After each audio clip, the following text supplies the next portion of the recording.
हाँ जी बेटा जी। तो अगला सवाल है AS 22 accounting for taxes on income. Tax वाले एएस से डेफर्ड टैक्स वाला एएस ऐसे ज्यादा जाना जाता है। तो इसमें दो सवाल इन्होंने डाले हैं, दोनों ही बहुत ही बेसिक हैं। प्रैक्टिकल क्वेश्चन पहले भी पेपर में आ चुका है। Write a short note on timing difference and permanent difference as per AS 22।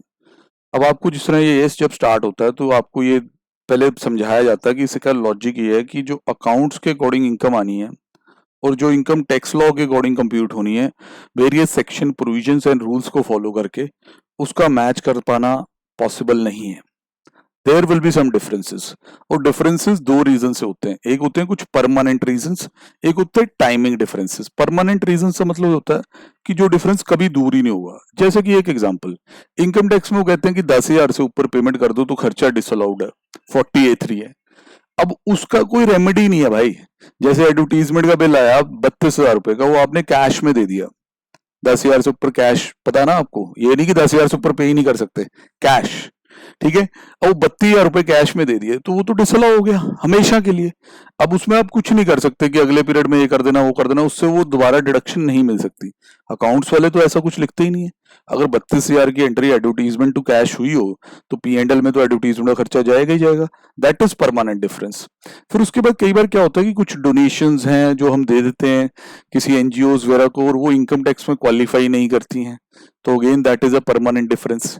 Timing difference क्या है? टाइमिंग डिफरेंस के तो सबसे आसान एग्जांपल डेप्रिसिएशन का। अब इनकम टैक्स में थोड़ी एक्सेलरेटेड डेप्रिसिएशन होती है, 40-40% तक का कई चीजों पे। अकाउंट्स में हम आराम से यूजफुल लाइफ देख के डेप्रिसिएशन लगाते हैं।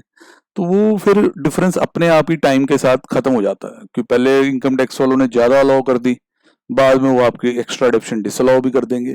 तो इस तरह कुछ हमें इस नोट में लिखना है, वो पढ़ते हैं हम। आओ सर, ये लो जी, बहुत ही ब्रीफ में इन्होंने समझाया, ज्यादा नहीं लेके गए। Accounting income and taxable income for a period are seldom same. कहता है अकाउंटिंग और टैक्सेबल इनकम बहुत रेयरली सेम होती है। Permanent differences are those differences which arise in one period and do not reverse subsequently. मतलब difference पैदा होने के बाद दोबारा कभी दूर नहीं होगा। For example, income exempt from tax और an expense that is not allowable as deduction for tax purpose. दो एग्जांपल दे दिए। जैसे 10-15 एक सेक्शन है जहां इंटरेस्ट ऑन सिक्योरिटीज एग्जाम्प्ट हो जाता है, कुछ जो स्पेसिफाइड है। ठीक है। अब अकाउंटिंग में तो अगर हमने उन सिक्योरिटीज में भी पैसा लगाया तो इनकम तो आएगी P&L में। पर टैक्स में 10-15 में अगर एग्जाम्पशन मिल गई तो हमेशा के लिए मिल गई। ये तो है नहीं कि अगले साल दे देना टैक्स। ऐसे ही खर्चा अगर डिसअलाउ हो गया तो हमेशा के लिए हो गया, अगले साल तो अलाउ होता नहीं फिर। ठीक है। तो ये होते हैं कुछ परमानेंट डिफरेंस, जहां खर्चा पक्का डिसअलाउ हो गया या इनकम पक्की एग्जाम्प्ट हो गई। अब टाइमिंग डिफरेंस क्या है? Are those which arise in one period and are capable of reversal in one or more subsequent period. ये पैदा एक पीरियड में होंगे, डिफरेंस अराइज यहाँ होंगे और कैपेबिलिटी रखेंगे आगे रिवर्स होने की, जैसे डेप्रिसिएशन और bonus. Sir bonus 43B section. अब अकाउंट्स में आप एक्रूअल बेसिस पे बोनस डेबिट कर दो, बट अगर आपको टैक्स में डिडक्शन चाहिए तो इम्प्लॉय बोनस की पेमेंट आपको करनी होती है, आपको अच्छी तरह याद है। इधर within the year to which it belong or on or before the return the filing date, याद है। तो अगर हम बोनस को अकाउंट्स में दिखा रहे हैं और हमने पे नहीं किया, इनकम टैक्स में डिडक्शन मिलेगी नहीं। पर अगले साल जब पे कर दोगे, मान लो रिटर्न के भी बाद पे करते हो, तो अगले साल डिडक्शन मिल जाएगी भाई। ऐसे की खर्चे जिन पे आपने टीडीएस नहीं काटा है तो डिडक्शन नहीं मिल रही है, पर टीडीएस काट के जमा करा दो, इंटरेस्ट इंटरेस्ट दे दो तो डिडक्शन मिल रही है। तो वो डिफरेंसेस ऐसे होते हैं कि जो परमानेंट नहीं है। They are capable of reversal in one or more later periods. तो जो डेफर्ड टैक्स एसेट या लाइबिलिटी बनानी होती है AS 22 के अनुसार, आपको अच्छी तरह याद होगा, वो टाइमिंग डिफरेंसेस की ही बनती है, परमानेंट की नहीं। ठीक है सर, ये बात तो हमें पता है। सर ये जो क्वेश्चन है ये पहले भी आया हुआ क्वेश्चन है और बड़ा ही आसान है। एक बार क्वेश्चन आप रीड कर लें, फिर सोल्यूशन देखने का मजा है।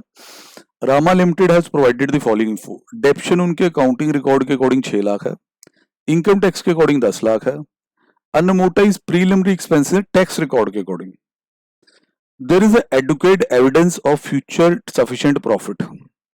You are required to calculate the amount of DTA या DTL to be recognized as a transitional adjustment assuming tax rate 30%. Sir one at a time समझेंगे।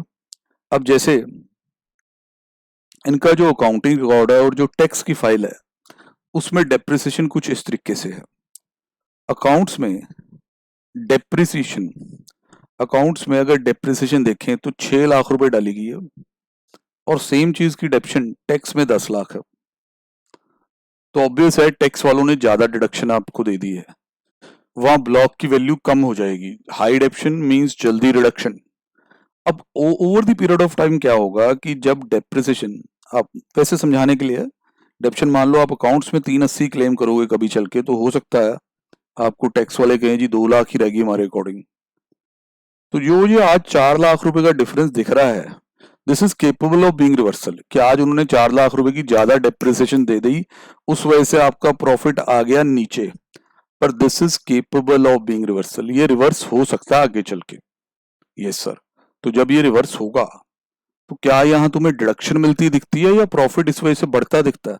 सर डिडक्शन मिलती कहाँ दिख रही है, प्रॉफिट बढ़ रहा है, कोई डिडक्शन कम हो जाएगी और ये प्रॉफिट ऊपर की तरफ जाएगा। तो इसे हम कहते हैं टैक्सेबल टाइमिंग डिफरेंस, टैक्सेबल है ये, इसकी वजह से टैक्स देना पड़ेगा। तो आज नहीं कल देना पड़ेगा टैक्स, आज नहीं कल देना पड़ेगा टैक्स। तो इमीडिएट टैक्स लायबिलिटी नहीं, क्या बनेगी यहाँ पे, डेफर्ड टैक्स लायबिलिटी। ये देखिए सर, डेफर्ड टैक्स लायबिलिटी जरूर बनाई गई होगी, मैं एक बार आपको यहाँ अच्छे से शो कर दूं। कहता है एक्सेस डेप्रिसिएशन है टैक्स रिकॉर्ड के अकॉर्डिंग 4 लाख रुपए की, अमाउंट बताया, टाइमिंग डिफरेंस है ये, नेचर ऑफ डिफरेंस लिख लेते तो यहाँ ज्यादा अच्छा लगता। डेफर्ड टैक्स में क्लासिफाई किया कि डेफर्ड टैक्स लायबिलिटी बनेगी और 1/20 की लायबिलिटी बना थी। तो ये तो पहला पॉइंट हुआ।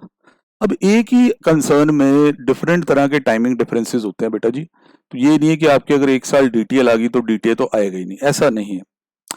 अगला पॉइंट देखिए, फिर बताता हूँ। Unamortized preliminary expenses as per tax record, इसका भी सिचुएशन समझाता हूँ आपको। सर ये सिचुएशन बहुत कॉमन है, हमने थोड़ा बहुत भी टैक्स और अकाउंट्स पढ़ा तो हमें इसके बारे में ज्ञान है, अगर थोड़ा बहुत भी पढ़ा किसी ने भी।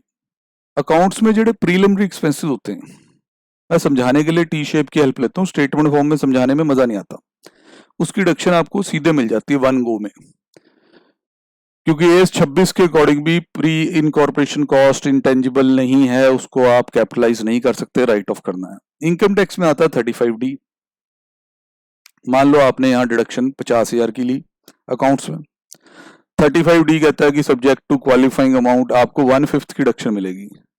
तो इनकम टैक्स के प्रीलिमिनरी एक्सपेंसेस बनेंगे सिर्फ इस केस में 10,000, सब्जेक्ट टू क्वालिफाइंग अमाउंट, क्योंकि वो भी एक कहानी होती है। तो यहाँ 50 में से अकाउंट्स वाले 50 की डिडक्शन ले रहे थे, 10 की मिली है सिर्फ, 40,000 को कहते हैं अनअमोर्टाइज्ड। ये अगले साल 10,000, फिर 10,000, 10,000 ऐसे करके डिडक्ट कर सकते हैं। तो ये डिफरेंस जो डला, 40,000 का डिफरेंस डला ना, पहली बात तो ये परमानेंट तो किसी एंगल से नहीं दिखता, क्योंकि अगर आज नहीं तो कल, कल नहीं तो परसों इनकम टैक्स वालों ने डिडक्शन तो दे ही देनी है। सर डिडक्टेबल टाइमिंग डिफरेंस है ये। यस सर, पिछले वाला टैक्सेबल था, ये डिडक्टेबल है। अब डिडक्टेबल मतलब कि खर्चा डिडक्शन मिलेगी भाई, तो भैया यार टैक्स देना थोड़ी ना, टैक्स तो बचना है इससे। जब टैक्स में डिडक्शन मिलेगी तो टैक्स की बचत होगी होगी टैक्स की बचत होगी, तो क्या बनाओगे, डीटीएल बनाओगे ना सर, डीटीए, डीटीए बनेगा सर इसका। तो आप चेक करो, यहाँ 60,000 अमाउंट है सर, मेरे केस में ना जाना, टाइमिंग डिफरेंस है, डीटीए उस पर 30% के हिसाब से बन गया, तो नेट जो डीटीएल रहेगी आपके पास वो 1,02,000 है। तो इस तरीके से सर हम अपनी डीटीएल बनाते हैं, डीटीएल बनाते हैं। क्वेश्चन बहुत बेसिक है, इससे बहुत हाई फाई क्वेश्चन भी हमने क्लास में कर रखे हैं, तो उनको रिवाइज करके जरूर जाएं। ठीक है बेटा जी, अगला क्वेश्चन अगली वीडियो।